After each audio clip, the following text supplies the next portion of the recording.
اور آج کل اس ٹیلی فون کی وجہ سے یہ فتنہ سارے گھر گھر میں بچے بچے کے ہاتھ میں ہے، اور بڑے سے بڑے متقی پرہیزگار کے ہاتھ میں ہے، بظاہر نیک نیتی کے ساتھ اٹھائے ہوئے ہے کہ میں اس میں اچھی بات کہوں گا یا اچھی بات دیکھوں گا، لیکن مبتلا ہو جاتا ہے۔ اپنے آپ کو اس سے بچانے کی کوشش پوری کریں، اور اگر نہیں بچ سکتے تو یہ اسمارٹ فون رکھنا چھوڑ دیں، یہ سادہ ٹیلی فون لے جس میں صرف ٹیلی فون کا کام ہو اور کچھ نہ ہو، ایسا رکھو تاکہ دیکھو ایک شریعت کا قاعدہ ہے کہ دفع مضرت مقدم ہے جلب منفعت سے، یعنی نقصان سے بچنا مقدم ہے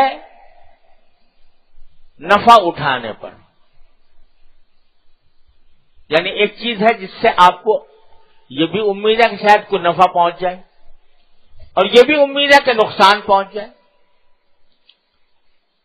یہ بھی خطرہ ہے کہ نقصان پہنچ جائے، تو نقصان سے بچنا تو واجب ہے، اور جو موہوم فائدہ ہے